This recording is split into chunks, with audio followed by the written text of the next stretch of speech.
Hello everyone, Sarah here at Three Little Potters, and today I have a glaze review for you, and we're doing another one of the Raku glazes.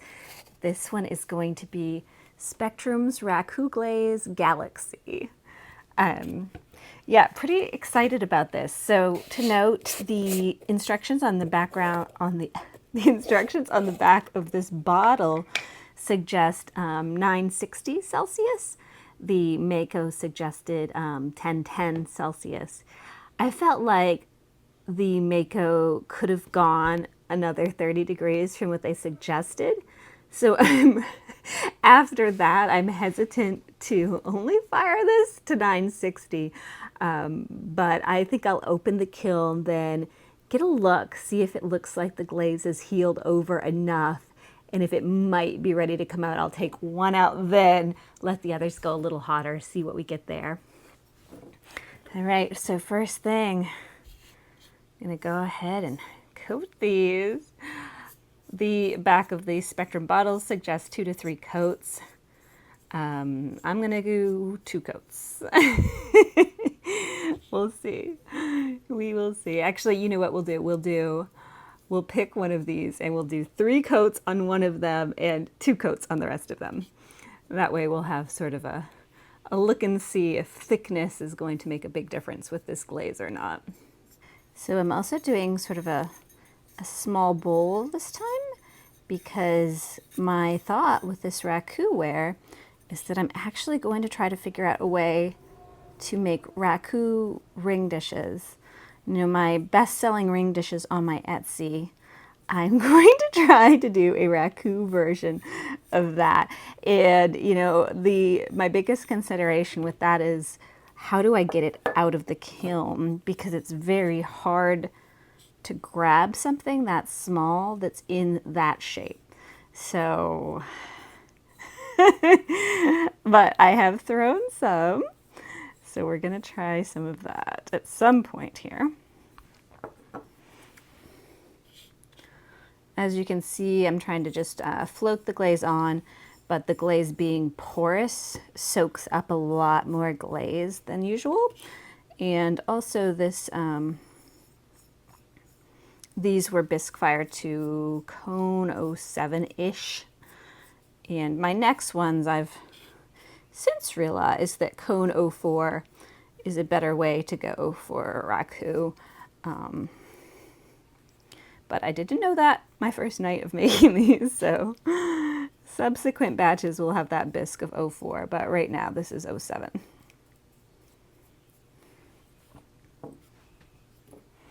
So I'll go back in and touch up where my fingers were before I do the second coats.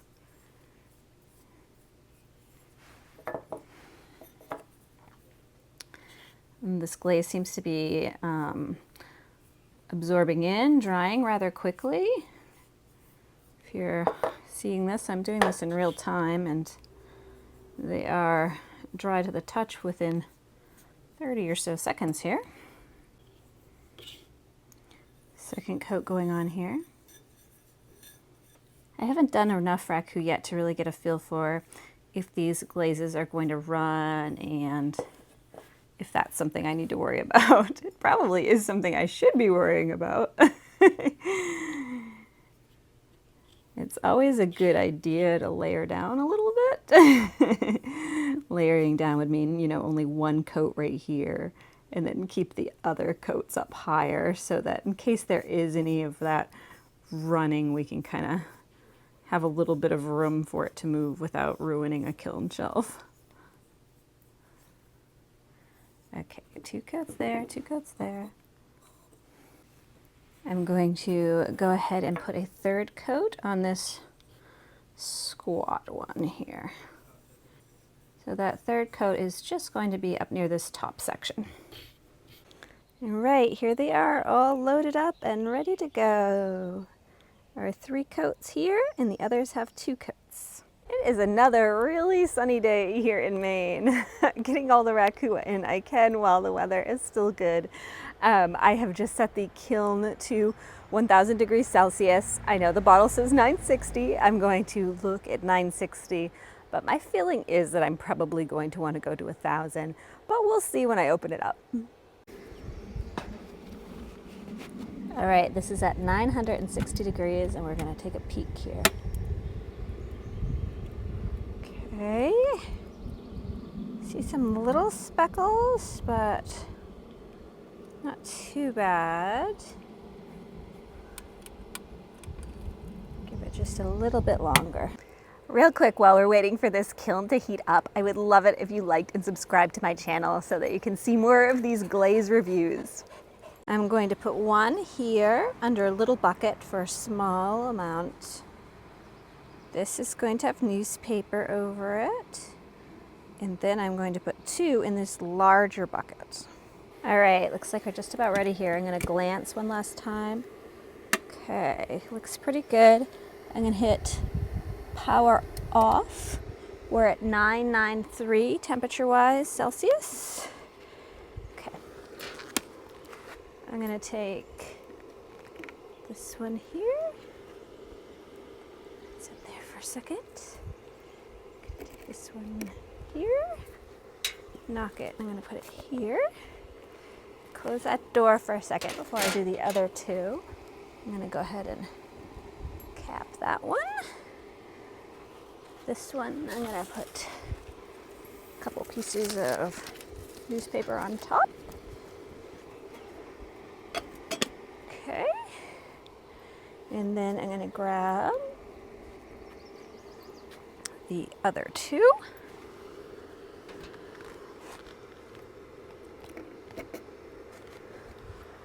Put it right here in this trash can. A little hard to grab this dish. Ooh, okay.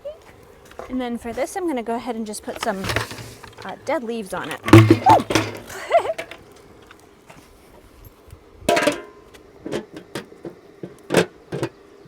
So if you're wondering why I just use dead leaves, I don't have very much newspaper left, but I have a lot of dead leaves in my yard, so that's why this bucket got a lot of dead leaves. So I am going to set a 15-minute timer and then I'll be back. It's been about 10 minutes. I'm just gonna peek a little bit right here.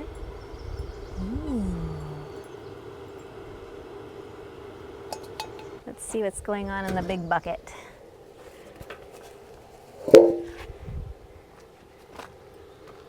Looks like only some of my leaves burned.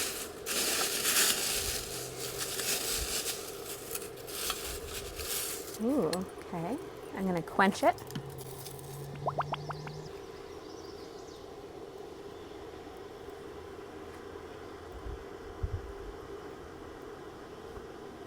Okay.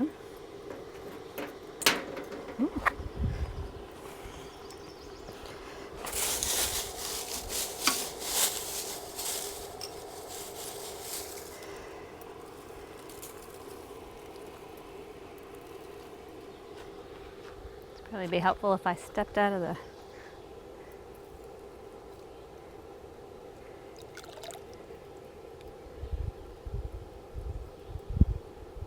Let's see. And this one, which had very little on it.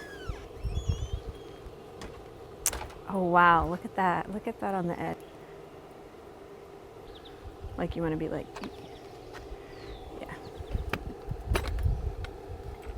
Ooh, this might be the best one.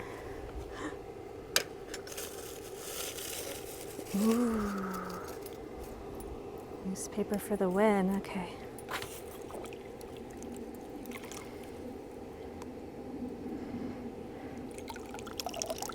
It's like in some light it's reflecting blue and in some it's reflecting sort of pond scum green. I am sacrificing a new kitchen sponge for the good of the cause. So we can see what's under those spots of char.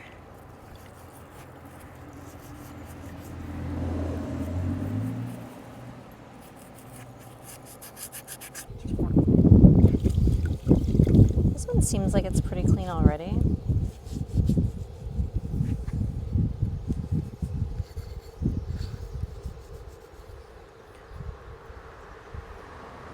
Inside looks cool.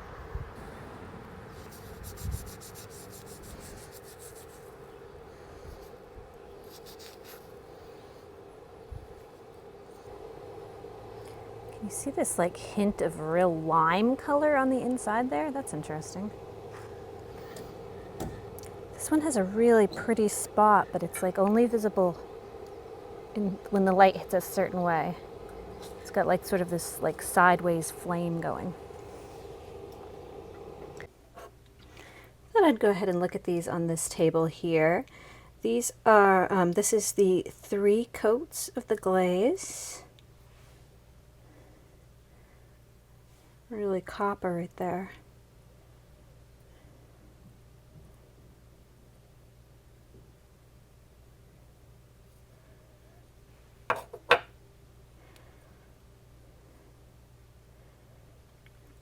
It's interesting. It's almost really interesting where the surface is actually sort of scratched up by the glaze or by the burn medium there. If it's like pine chips or the leaves, you get kind of these bare spots. It's really pretty.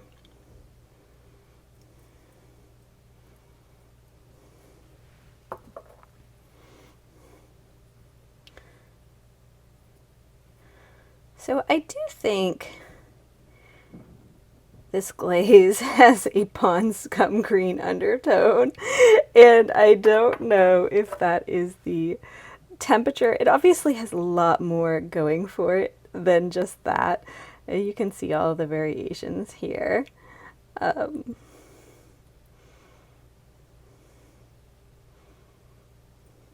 So yeah, this is the one that had very little burn medium put around it. It was just resting in the sawdust, and the flame sort of licked up around the top of it, and then I covered it quickly. And this is just a really interesting pattern that the flame made across it. And then I think this one with the 3 coats might be one of my favorites as well. So these are the final tests with Raku Glaze. What do you guys think? The dogs thinks it looks like fun. I feel like there was some consistency with this glaze. I think it has maybe sort of a greenish undertone that I don't love, but I do think it's really pretty and had some really unique variation to it. I do think I might possibly like one of the glazes I mixed better than this commercial glaze. So maybe I'll do a mixed glaze review next. But yeah, if you need a Raku glaze that's pre-mixed, Raku is a solid choice. Thanks for watching, guys.